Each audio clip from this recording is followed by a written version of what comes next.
All right, welcome back to the Powers on Sports podcast. An exciting week of action in and around the sports world. We got March Madness coming up this weekend with Selection Sunday. We've got hockey getting ready to get to the stretch run of the trade deadline. We've got the NBA, got about a month left in the season. And of course, we have the National Football League. Their league year is about to begin next week with free agency and such. This week is kind of the deadline for franchise tags and such. And what a whirlwind of activity we have seen early here in this week with trades, with finally an Aaron Rodgers decision and such. No better person to talk about all the doings around the National Football League than my man, the host of the Sports Web on Facebook, my buddy, my tag team partner during the NFL season with our pre-halftime and post-game show around the Tampa Bay Buccaneers, Peter Blake. Welcome back to the podcast, my man. Yeah, what's going on? It's been a eventful day, that's for sure. Quarterback signing, a quarterback trade, and franchise tagging, and we're on the eve of free agency. And I think there's a lot of Bucs fans out there just mentioning it in the Tampa Bay area. They're kind of trying to figure out this quarterback situation, and it kind of looks like it is what it is at this point, unless there's somebody that's released. It looks like the greatness of Blaine Gabbert or Kyle Trask. Well, we're going to get to that in a minute. Before we get to that, we're recording this on Tuesday night. And as you know, probably by the time you're listening to this, mega trade in the National Football League today. First off, Aaron Rodgers finally tells everybody what he's going to do. He's staying in Green Bay. Rumor has it he's going to sign a 4-year, $200 million contract, 150 of it guaranteed. So all that drama is finally going to be solved. All his little diva-ness. You know, you saw him at a wedding over the weekend out in California. Apparently he's getting back with his old girl, Shanae Woodley. You saw footage of him and her arm in arm at the Bakhtiari wedding out in California over the weekend. So the man is getting busy on the social side as well as the financial side as he stays in Green Bay. So just your thoughts of Rodgers finally telling the world what he's going to do. Well, she's not Shanae, she's Shailene, but I tell you right now, no wonder she decided to come back. Baby, come back. I'm aging myself, and the reason why she came back is because supposedly Aaron Rodgers is going to get $50 million. So there's 50 million reasons right there why they would be reunited, and it feels so good. But if you think about it, honestly, I mean, if he leaves the Green Bay Packers and goes to the Denver Broncos or another team, do you think he's in a better situation at that point? Most likely not, because the Packers were able to franchise Devontae Adams. He's familiar with that area. On top of it, NFC right now is very much down. I mean, you look at the quarterback situation, besides Matt Stafford and the Rams, who are you looking at and saying, you know what? Tom Brady's not there. Dak Prescott is off injured, very talented, but who else, Jason Powers? So why not stay in a weak division, which, you know, could go down as the second weakest division in the NFC, besides the NFC South, of course, with the Bucs being in that. But the NFC North, I mean, the Bears are rebuilding to a certain degree. Minnesota can never get their act together, and the Lions are the Lions. So it's a perfect situation for Rodgers to stay. No doubt. I think no doubt. And again, there's always been speculation about Rodgers being a little bit soft when it comes to the mentally. Did he have the cojones to maybe go to a Tampa to follow Tom Brady, maybe to go to Denver to be out in that division with Mahomes and Herbert, to have to deal with that gauntlet out in the AFC. A lot of people think that he probably was going to not want to take that route where all the pressure was going to be on him. So if he didn't win it all, he didn't want to be able to take the blame. He's great at passing the blame off to other people in Green Bay, special teams, this, that, Gutekunst, the front office. Now there's no more excuses for Aaron Rodgers. Got his money. He's in Green Bay. He's mended fences with the front office apparently. So I don't want to hear no more crap out of Aaron Rodgers for the next 2-3 years. Well, you're going to continue to hear it because he's saying now that contract is not correct, according to Pat McAfee and his show, and of course Aaron Rodgers.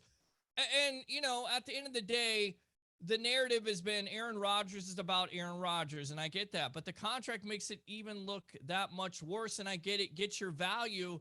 But as I've always talked about, Jason Powers, when a quarterback signs this type of deal, does it not limit your team from doing something more in free agency? And the whole, the whole point of emphasis from Rodgers and all these big high price quarterbacks is, well, the team is not doing enough. Well, if you take less, like Tom Brady did for all those years, maybe you help your team out. But hey, it's neither here nor there. According to Rodgers, that contract is not accurate. More than likely, it's not 50 million. It's probably like 45. But the numbers will come out in the next few days whenever that thing gets signed.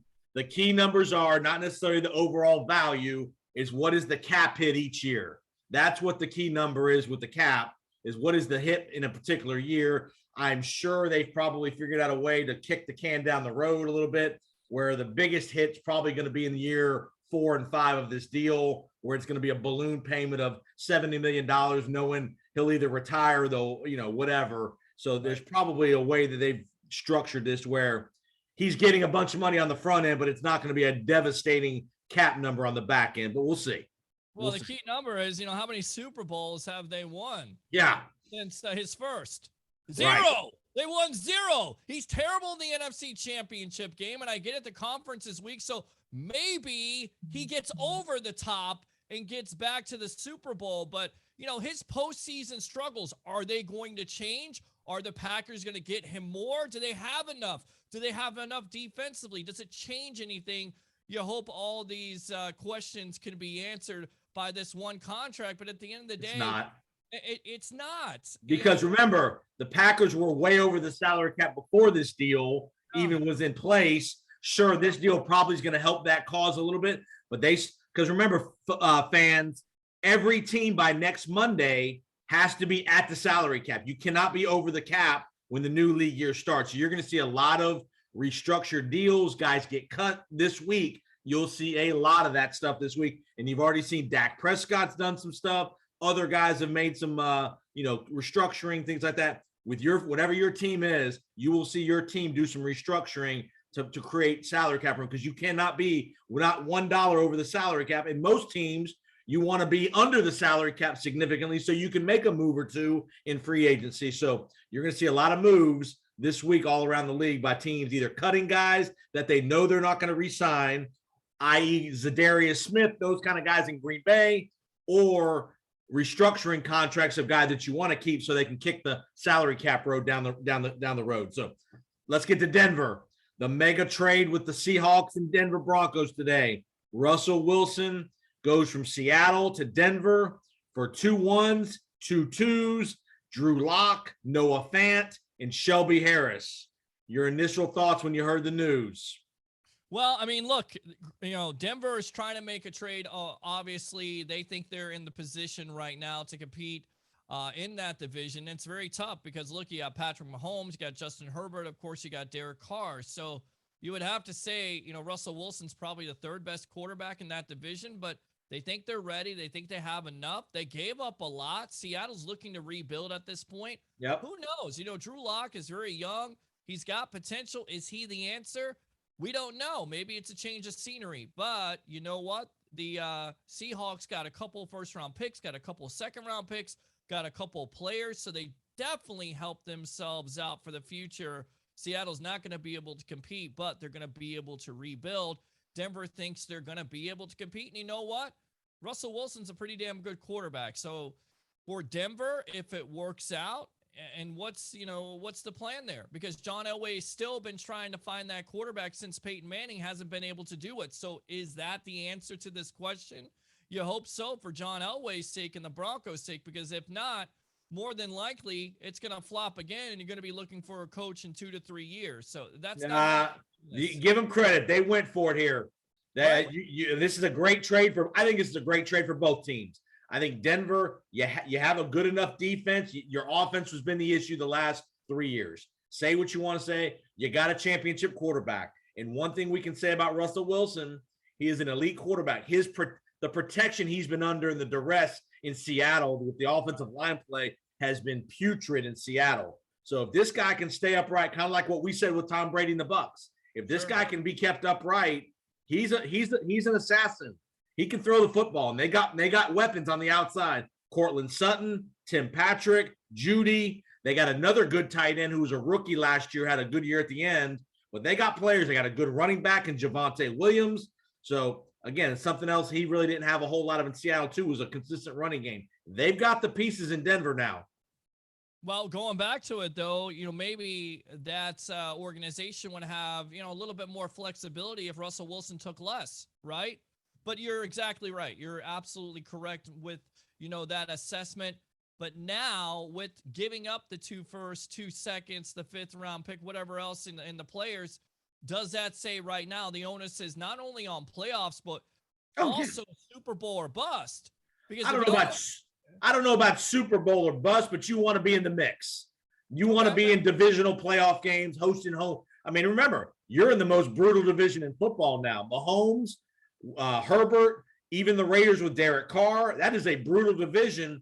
It's going to be a massive accomplishment just to be the wild card. There's no guarantee Kansas City's going to win that division. Denver thinks they can win that division now. Well, but that's my thing. Is just winning the division enough? Because you gave up the first and 2. Right. So the pressure is on Denver. The pressure is on Russell Wilson. And I get it. He's a talented quarterback. But in your opinion, do you feel like Denver can overtake Kansas City or even the LA Chargers at this point? If you're Denver, you want to be in the playoffs. That's not what I asked you. I said, do you think with this move here, do you think they can overtake those 2 teams? Because I'm not sure if they can. I think they're better. I think today with Russell Wilson, they're better than the Chargers. Okay.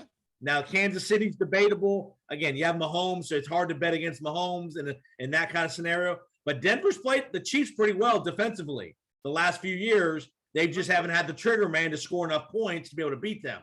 So I think Russell Wilson's going to be a great addition in Denver. He's going to like it in Denver. With that crowd and that, they want to be in the playoffs. Again, like we've always said, if you get in the playoffs, anything can happen. We've seen the Bucs. We saw the Bucs win the Super Bowl 2 years ago as a wild card. You don't have to have home field advantage. You don't have to be hosting all the games. Sure, it would be great in a place like Denver with the crowd and the weather, but you want to be Denver. You want to be in the playoffs. Get in the playoffs, and anything can happen. Look, they absolutely put themselves in a better position because Teddy Bridgewater and, of course, Drew Lock are not going to take you anywhere. But my thing is, if you don't win a Super Bowl here in the next couple of years, I feel like, there could be some heads that are going to roll. They got a new Remember, they got a new coach. They got the guy from Green Bay, the OC in Green Bay. He's going to have some time. They're not going to fire him after 2 years unless it's just a complete disaster. The GM has only been there 1 year, got a good reputation. So I think he's going to be there a little while. Remember, the ownership could change. There's the team could be up for sale here. That's the one element. You never know what could happen if they sell the team.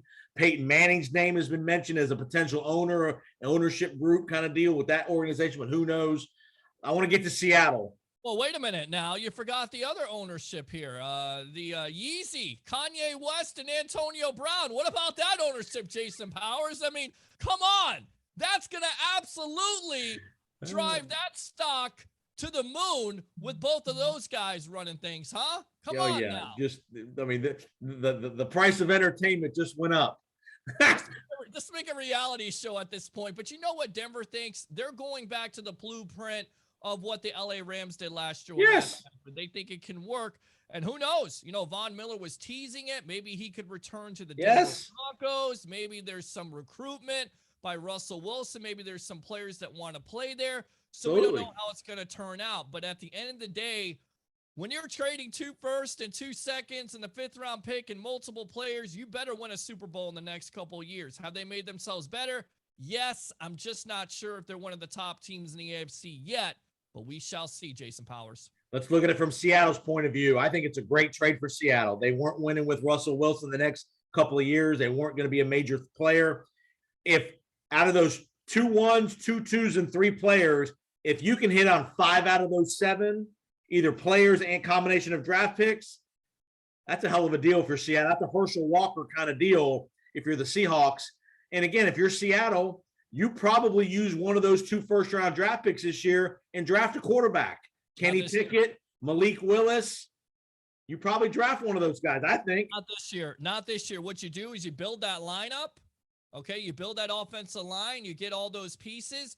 And then next year, when you have an opportunity to get a quarterback like Young out of Alabama or somebody like that, because it's going to be a much better quarterback class, that's the way you go. You don't draft a quarterback this year. You're overdrafting at that point. These quarterbacks are not that good. All right. I mean, did we know who Russell Wilson was 10 years ago as the 3rd-round draft pick? I loved Russell Wilson coming out. I thought he didn't get a chance. And look, the whole story was Mike Glennon was the starter there, right? No, Matt Flynn. Matt Flynn. Remember Matt Flynn? Well, Matt Flynn was for Seattle, but at the time during his college career, it was Mike Glennon. Oh, right. I always loved Russell Wilson coming out. I remember him. I believe he transferred from North Carolina State to Wisconsin. Right. So I always loved his ability. Did I think he was going to start from day one? I thought he should have started from day one because he had the ability. Everybody's saying Matt Flynn has done this and done that. He didn't do anything. He didn't do squat with the Seattle Seahawks. He got a big-time contract in free agency, and that's the reason why sometimes you don't overpay for guys, especially when they have one good year or a couple good games, and then go, oh, that's the next quarterback. No, it's not. So I wasn't surprised by Russell Wilson starting right away. I thought it would be successful, and the way they were successful is not only having the team around Wilson, but asking him to, I would say, probably be more of a game manager. He's gotten better as time has gone on, but when he first come into the league, he had Marshawn Lynch, you had a good offensive line, and of course you had a defense that would smack somebody in the mouth. So I think that's the way Seattle should build this team and then go out and get a quarterback. And again, if they don't draft a quarterback, you can be assured there will be a veteran brought in to compete with Drew Lock. There'll be a guy like a Mitch Trubisky, maybe even a Carson Wentz if he gets released. Who knows? I mean, there's some guys out there, even maybe a Ryan Fitzpatrick if he gets released. There's going to be another, Jameis Winston is out. Maybe a Jameis. Yeah, there's going to be another guy coming to Seattle to compete with Drew Lock if they don't draft somebody. But it wouldn't shock me if they draft Malik Willis or Kenny Pickett early in this draft. Let Drew Lock play 5 or 6 weeks until that guy's ready. You put him in there and try to do the same formula that Seattle did 10 years ago. Build up the defense a little bit. Pete Carroll's a defensive guy. Build up the offensive line a little bit, and then try to manage the game with a younger quarterback like they did 10 years ago. I think that's the way Pete Carroll wants to play ideally, is defense and more of a running game than 5 wide receivers. And don't be surprised if DK Metcalf gets traded here before this, either right before the draft somewhere, because again, he's not going to be happy with Drew Lock at quarterback. So Metcalf could be a guy to get you another asset, potentially another 1st-round draft pick. You could probably get a number 1 for DK Metcalf on the market because he's about due to get paid too. Yeah, it's certainly a possibility. I'm just not reaching for a quarterback this year. Not a great quarterback class. A better quarterback class next year, Jason Powers. Okay. All right. Let's go to Calvin Ridley. The interesting news comes out of Calvin Ridley, Atlanta Falcons. He had some mental health issues, didn't play most of the year. I think he missed like the last 11, 12 games. Didn't play. Then apparently in mid-November, he makes a parlay bet on his phone through DraftKings or whatever, or FanDuel, whatever it was. He gets caught by the NFL. There was a lot of speculation. Will he get traded this offseason?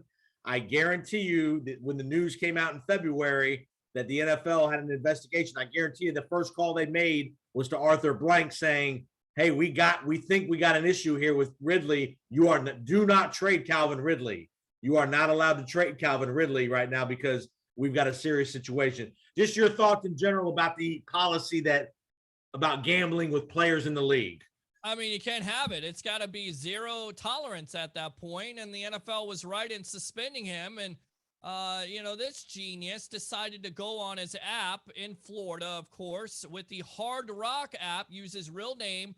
And he bet $1,500 on a $11 million contract. He put himself in a situation where you could basically blow $11 million to make a 3, 5, and 8 parlay bet. I mean, what are you thinking? Obviously, he does have some mental problems. And I would also say Easy, Then he does easy, Peter Blake. Have a little have sympathy for the guy. You can have a little sympathy for the guy. Yeah, well, did you see him tweet yesterday? I just got a year. Laugh out loud. I'm gone. He didn't say I'm going. I'm gone. GONE. Gonna be healthy for a year. I take my L's. I mean, this guy just doesn't get it. Honestly, does not get it at all. None of these NFL players get it. And I keep on saying this on my show. Jason Powers, what's the priority? Do you want to be an NFL starting wide receiver, or do you want to make some stupid bets with $1,500? And the direct result is now you squandered away $11 million. Of course he's got a gambling problem. Who does that? Come on now. Hey, I'm gonna push back a little bit. I'm gonna ask a couple things. Yes. Do you not see it as what are your thoughts with the NFL taking all this money that they're taking from the Caesars, the FanDuels, the DraftKings? They're taking all this money, all this revenue, and partnering with these gambling operations, which is fine. Legalized gambling. Ridley, and I know he's a player. He didn't bet against the Falcons, number one. Number two, he legally bet. It wasn't like he was betting with the mafia, the Russian mafia, or the Nostradamus, the Nostros down here in Tampa, the Italian mafia, illegally. He bet it legally. He doesn't. I mean, he doesn't have a laundry list of losing $100,000 or $500,000 betting on stuff like other guys, Mickelson, Barkley, and those kind of guys have admitted to. It and should he be suspended for the whole year? Yes. I don't have a problem if you suspend him for 3-4 weeks. Ray Rice gets 2 games. Other guys for steroids, performance-enhancing drugs, get 4 games. This guy gets a year for a minor, one-time, isolated incident gambling on the game. Not even against his own team when he was playing. Not even playing. Well, I get the hypocrisy of the National Football League. And, of course, you opened up Pandora's box when you decided to put a franchise in Las Vegas. But at the end of the day, the players know they can't bet on their own league. Now, can they bet in other leagues? Absolutely. But it's about the integrity of the game, and that's what I'll say. I'll give credit to Roger Goodell. Once you take that integrity away, then guess what? Fans start to question, was this player doing this? Was this ref doing this? Was the coach or owner doing this? And then basically, instead of competitive sports, you have sports entertainment. And my friend, we love sports entertainment. That's professional wrestling, but that is not the National Football League. And if you gamble on the game, it's not for long. So he should be suspended for a year. I get it. There's hypocrisy in the National Football League with them embracing the gambling. Is that worse than Is that worse than performance enhancing drugs or giving your hoe or your mistress a little backhand to the face? Look, I think they should all be suspended for a year's time. I agree with you on that. And I think the NFL has put this, this whole thing of this issue of, if you slap somebody, you get 2 games until TMZ picks it up and it becomes a PR nightmare. But at the end of the day, the NFL is about their money, and the integrity of the game has to be protected at all costs. If that's not there, I agree with you. All those things that you talked about, the NFL should have did a better job of, but they can't go back into the past. But what they can do is make an example out of this player, and they did on Monday. Okay. All right. That's a fair argument. I just have a hard time saying a year. I can understand if it's a 6-8 games. Okay, I could live with that. Because you're right. You have to get the message across to the other guys. Because if you think Calvin Ridley's the only guy gambling on NFL games as players or guys in the league, you're delusional. I mean, I'm not delusional, but that's the problem, though. If you start to have that idea put out there, right, then the game starts to lose some of that grandeur, if you will. I mean, honestly, I want to be naive as a sports fan sometimes. I want to think that my home run chases are not PED related, and I want to think that people in competitive sports are playing up to their level. They're not getting paid off. But once you have that thought in there, and there's people that think about it all the time, go on YouTube, my friend. The conspiracy theories are crazy, absolutely crazy. And all you need is this. We don't even know, because we know the NFL has had a history of hiding things. We don't know how bad this was. They were trying to downplay it yesterday by saying, well, he didn't bet on his team. That's not true. He did bet on his team. Now, supposedly he bet for them to win. Right. He didn't bet against them. He didn't bet against them. But we're not privy to that information. So that's the thing. And I feel like, well, here's what I would say. I don't think Calvin Ridley would say he only bet $1,500. He wouldn't publicly say that, I don't think, if there was a long list of other things that he did, because he would get crushed if it came out that he'd been gambling all during the year, and the totals were a lot higher. For him to come out and publicly say, yeah, this is what I did and how much I did, I tend to believe maybe it was an isolated incident. Maybe I'm wrong, but I wouldn't think he would be that stupid to publicly say I only did 1,500, and then here comes the laundry list of bets that he made throughout the year. That's way more than that. Well, and the thing he admitted to is, well, I can't even watch football. Well, wait a minute, Calvin Ridley. You're telling me you're going to bet on football, a 3, 5, and 8 game parlay, and not even watch the game? What are you talking about? He bet $1,500 and didn't even watch the game. Anxiety, Peter. He had some mental health issues, Peter. Well, stay away from the casino. Stay away from your cell phone. Stay away from situations. Just stay away. Turn off the cell phone. You know, I always say this. If you're going to go to a party and social media these days, turn off your cell phone and tell the people around you to turn off their damn cell phone, because it can be used against you. And just like that, one incident can ruin you. I just don't understand. Like, well, I had a co-host who say, you got to let these players live their life. Okay, cool. You want to go live your life? Go live in a strip club at 2:00 in the morning.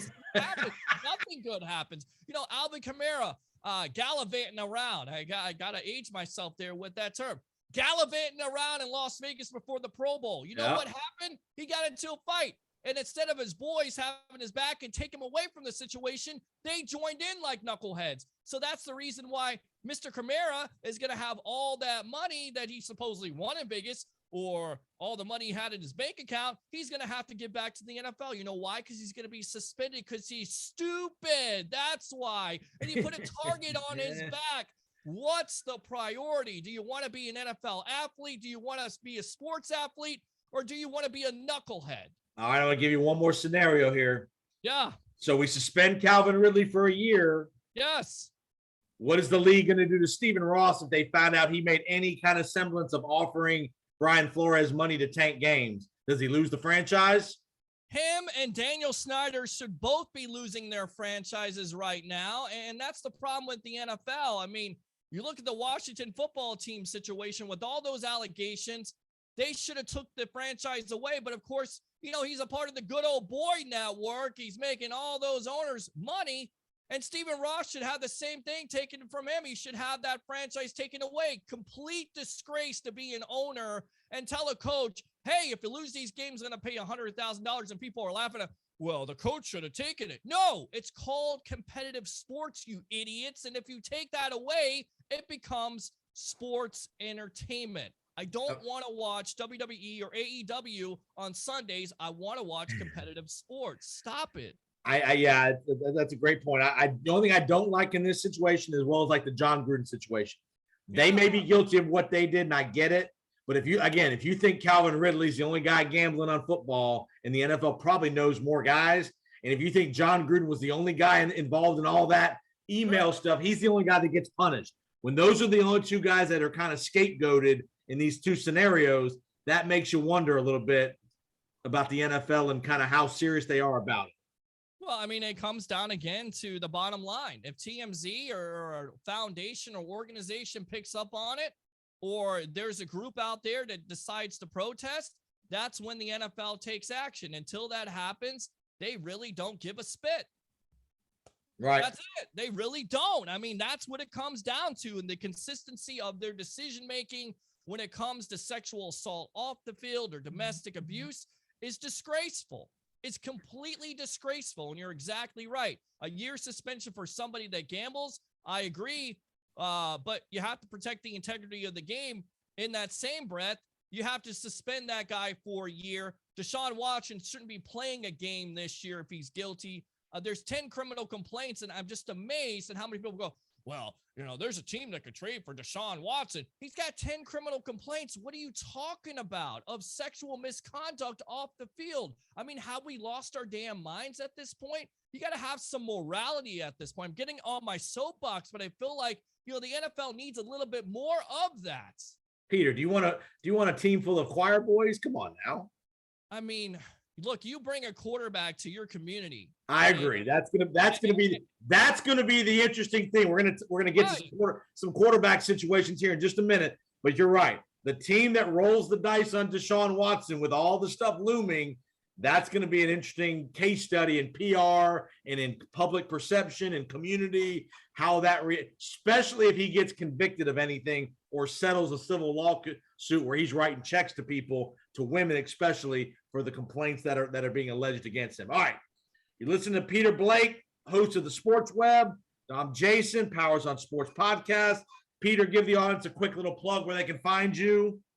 Yeah, Monday and Wednesday nights, 9:00 live on I Love St. Pete, the Hub on Facebook. And of course, now on Amped Up Sports with the great Leo Haggerty, doing some great things there with the Tampa Bay Lightning, USF men's and women's basketball. And then, of course, like and subscribe to the Sports Web on YouTube, and you'll be able to hear me and my loud mouth just blabber along when it comes to NFL football, NCAA, of course, hockey, NBA. Sometimes we talk about it, and all these morality issues. You get a chance to hear me on Monday and Wednesday nights at 9:00 on the Evolution of Sports Talk Television. And I even make a guest appearance every once in a while when I get a plane ticket from the Ukraine sent from Siberia.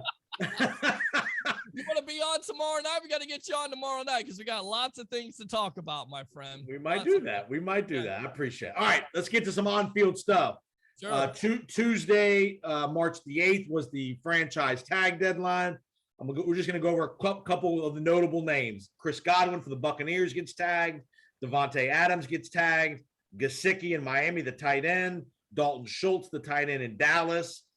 Jesse Bates, the safety, the free safety for the Bengals is another guy that got tagged. Just your thoughts about those names. Again, not a whole lot of surprises because we thought that. I was a little surprised that the tight ends were tagged like they were. David Njoku for the Browns was tagged as well. 3 tight ends, which is a little surprising. I don't know what the Browns are doing with Njoku. I know he's been, to me, I mean, I don't know about that, but Dalton Schultz had a great year in Dallas, Gesicki as well. So just your thoughts on the franchise tag and the guys who got tagged. Well, it seems like it's a year of the tight end, and when you can find a guy that can not only catch the ball but also inline block, it's hard to find. So that's the reason why you use that franchise tag. And I agree with you. What are the Browns doing? But who knows what the Browns are doing ever? Who knows what the Browns are doing at the quarterback situation? When it comes to Chris Godwin, you had to do that. You could not let him get out of that building. And I get it to be $19 million. But basically, it's a placeholder so he doesn't get out there and become an unrestricted free agent and try to have trash teams like the Miami Dolphins, New York Jets, try to pry him away from the Bucs and overpay him, or go to a team like the Green Bay Packers or a contender. The Bucs know his value. I get it. He's coming off an ACL injury. But if you heard BA talk last week in the presser, he means so much to this offense in that slot position. In fact, Jason Powers, he compared him to Hines Ward, Reggie Wayne. I mean, Larry Fitzgerald. I mean, that you can't lose that. You can't miss out on that. And I get it. The effects are, well, now he takes up most of your cap, and the Bucs are going to have to do. Here a couple things on the franchise tag, folks. Yes. You don't know this. It's a 1-year deal. You're paid at the average of the top 5 at your position. So Godwin, this is the 2nd year of the franchise tag for him. So he's going to get 120% raise compared to what he made last year on the franchise tag. So he's really up there. Devontae Adams, again, the Bucs are real close to signing Godwin to a long-term deal, which is going to reduce the salary cap. No, they were really close to signing him before the deadline. Same with Devontae Adams. I think you'll see the Packers really make an effort to sign him long-term. You have until July 15th, I believe, is the deadline to get a long-term deal done with these franchise guys. It's just a placeholder.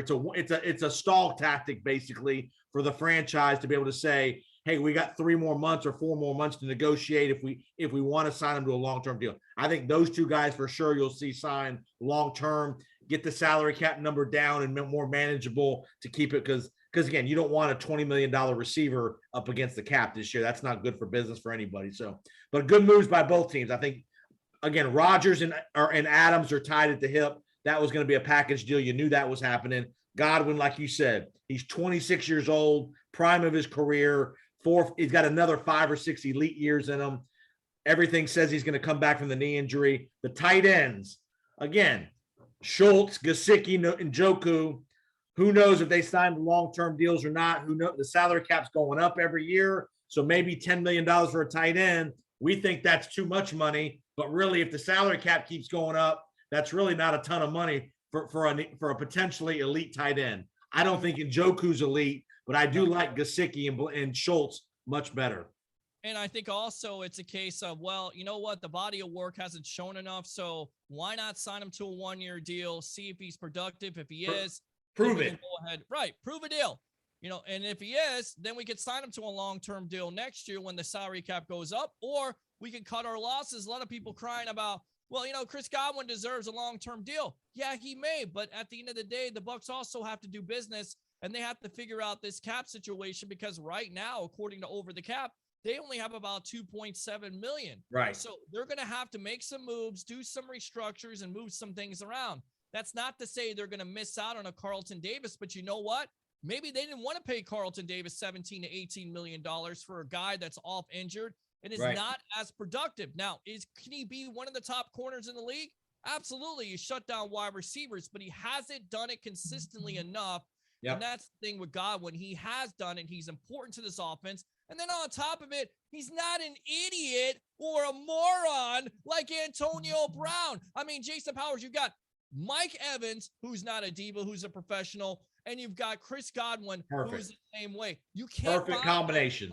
Exactly. You've got to keep that tandem together. No matter what quarterback you got, it's going to make your quarterback that much better with that tandem. And again, like we said, this week will be a critical week. You'll see tons of restructuring, tons of guys getting cut, salary cap deals, and tons of guys who are pending free agents to sign long-term deals with their teams all around the league this week. So it'll be a very active week on that front. All right, let's get to some quarterback situations, and I'll get you out of here. Just give me, obviously with Rodgers and Wilson in the mix now. Let's start here in Tampa. Do you think the Bucs are really going with Blaine Gabbert and Kyle Trask, or do you think there's still a wild card out there, a Carson Wentz? Obviously, the Bucs came out and said this week at the Combine, the door is still wide open for Tom Brady if he changes his mind. What are your thoughts on the Buccaneer quarterback situation before I vomit in my mouth with Blaine Gabbert starting week 1? Well, he was talking about Blaine Gabbert like he is the next coming there, or the next franchise quarterback. So I know, the vomit was coming up in your mouth, but, it seems to make sense to go with Blaine Gabbert because he knows the system. Of course, Kyle Trask is drafted in the 2nd round out of Florida. Bruce Arians is a quarterback whisperer, but I'll give you a name right now. If he's cut, and it looks like he could be, Carson Wentz. Right. Watch Carson Wentz. If he's cut and you don't have to give up any draft picks, and he's just removed a couple years ago from being an MVP candidate, I think he may be the next starting quarterback of the Tampa Bay Buccaneers. If not him, Teddy Bridgewater will be signed as a veteran. BA loved him a couple years ago. In fact, if they didn't get Tom Brady, think about this. It wouldn't have been Jameis Winston. It would have been Teddy Bridgewater as your signing. So I will say this. Yes. If it's Bridgewater or Blaine Gabbert, I hate to say this, I would go with Gabbert because he knows the offense. Correct. I would do that. If that's the decision, if you're going that the middle of the road veteran route, I'd give Blaine Gabbert a shot because 1, he'll be here, and 2, if he does flop and after week 3 or week 4, you can put in Kyle Trask, and Gabbert is a good soldier, good teammate. He'll fall into that number 2 role much better than I think a Teddy Bridgewater would potentially do. And you're not going to have to pay Blaine Gabbert a ton of money to do that as well. Yeah, and here's what we know about those quarterbacks. They're not going to throw interceptions. And BA mentioned it. You can't turn over the ball, and that's why I'm not mentioning a Jameis Winston. At the end of the day, Winston would be the signing because he definitely knows the offense. Yeah. And he's been in it. But, he ain't coming. Jameis Winston will not be back in the Buccaneer building. No, because you don't know if he's going to throw another 30 interceptions again. And at the end of the day, Bruce doesn't need that. He may go into early retirement in the middle of the season that the guy gets to 20 interceptions. You don't want that. You don't want that man having a heart attack on the sideline if Winston is your starting quarterback, throwing sixes like apple turnovers. You want a guy that's going to be able to manage the game Blaine Gabbert, Kyle Trask, Teddy Bridgewater, but I think there's a dark horse. I think it's Carson Wentz. If he's there, 27 touchdowns, 6 interceptions. Are you down on a Wentz like a lot of the fans out there are? No, I think you'd be able to get him for probably $15 million. A 1 year deal, a prove it deal. I mean, you're not going to sign Wentz to a 3 or 4 year deal for $75 million. I don't think. I think you can, even if you have to overpay a little bit for 1 year, I think you would do that. If you had to pay him $20 million for 1 year, I would do that as a prove it deal for sure. Right. I don't even know 20 million. You maybe 10 to 12. 10 to 12. Let's negotiate here. What'd you do last year versus Jacksonville? You couldn't stay healthy. I mean, those are the things that are being pointed out. But at the end of the day, he'll have a market, though. If he gets cut, he would have a market because Pittsburgh, Washington need quarterbacks. He'd have a market. So you'd have to pay. I mean, you can't get him for $10 million because somebody will pay him more than that. Pittsburgh. What do you think Pittsburgh does? Definitely Pittsburgh. I mean, I think they're definitely being that Carson Wentz chase. I think Jameis Winston could be their quarterback. That was mentioned a couple years ago.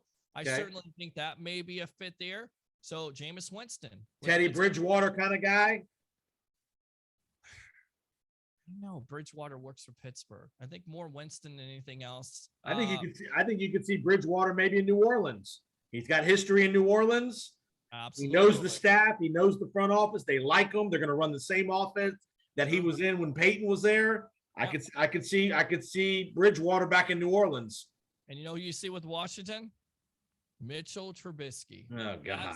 That is the guy that has been talked about all week at the combine, and they're talking about 10 to 12 to $15 million for a guy. Look, I thought Carson Wentz was better, so I'll change my stance on that. If you're going to pay Mitchell Trubisky $10 million, you're definitely going to pay Carson Wentz 15 to 20, right? But that has been the talk. So I think that could happen with the Washington Commanders. But remember, man, you got Fitzmagic's back in the mix after his hip injury. He's only 42 years old, Methuselah. 155 in dog years. Can the guy stay healthy? Can he? Yeah. Bucks fans want him brought back. I mean, are you serious? Ryan Fitzpatrick and this risk it, no biscuit system. Bruce Arians would be retiring in the third week after getting a load of this guy. Again, the quarterback carousel is going to be very interesting these next 10 days. You're going to see a lot of movement, a lot of guys, and we got guys coming off of injuries. You got Jameis coming off an injury. What are the Colts? The Colts might not do anything. They might look at the landscape and say, I hate to say it, Carson's the best of the worst. They might give him another year. Or they may go with the quarterbacks they have on the roster. Who knows at this point? Really? Yeah. I mean, honestly, who knows? And then, of course, the Deshaun Watson situation is still out there. That's the wild card, too. He's been linked with the Philadelphia Eagles. And if you're Philadelphia, trade Jalen Hurts and multiple first-round picks, and you get a guy that more than likely is going to be suspended, if not the majority of the season, the whole season. But, hey, Philadelphia Eagle fans, you deserve that if you make that trade. Seriously, honestly. Yeah. No, you're right. You're right. All right, get you out of here on this. Yeah. How many March Madness brackets do you fill out? One. And I haven't been doing it the last couple of years, and I'll tell you why. Because usually in the first round I get absolutely killed. So I take my March Madness bracket and I crumble it up right just like this here. And then I throw it out like that. So that's probably why I don't do it, but I'll probably do one this year, and that's about it. All right. I got you. Selection Sunday, folks. Sunday, big week of college basketball tournaments. We got the SEC tournament here in the Tampa Bay area starting Wednesday night. Our buddy TJ Reeves is calling the Horizon League Championship on Tuesday night. He'll be calling the Conference USA title game over the weekend in Dallas over the weekend. So lots of basketball conference tournaments all around the country, SEC, ACC, all the big tournaments will be this weekend. Selection Sunday is Sunday night, 6 o'clock, CBS, all the brackets. So good luck with that, folks. And again, Peter Blake, thanks for the time, my brother. You do great work. Keep up the work on the sports web. Maybe I'll get a little love and get a little crumb and get to come on the show once in a while. Absolutely. We got to make it a regular thing on the evolution of sports talk television. If I could talk on Facebook and of course on YouTube, like and subscribe to the sports web. Do three things for me, Jason Powers. Bring your passion, bring your excitement, just don't bring any nonsense. I'm your host, Peter Blake, giving you something to think about. And also, can I get a little love for my new background, my logo? I love it. I think it looks great, man. You're upgrading right now. All that money that's come in from Aaron Rodgers, all that quarterback money, that's coming to us. That's what we're working on right now. And you can check out the new background on the Powers on Sports podcast YouTube channel. I finally have got a little technology and got a little background with the logo of the podcast. Peter's got a great background for his show. So check us out online as well. The YouTube channel, Powers on Sports. You can see the interviews, all of our past interviews. We got a great interview coming up next we're speaking of Super Bowl quarterbacks, Rodgers and Russell Wilson. We're going to be talking to Brad Johnson's wife, Nikki Johnson. As part of our Life of the Wife series, you're going to get to hear a lot of cool stories about Super Bowl champion quarterback, former Tampa Bay Buccaneer, Florida State Seminole, Washington Redskin, Minnesota Viking, Dallas Cowboy, our man Brad Johnson. His wife, Nikki, is going to be coming up next on the Powers on Sports podcast. We'll be back in just a minute.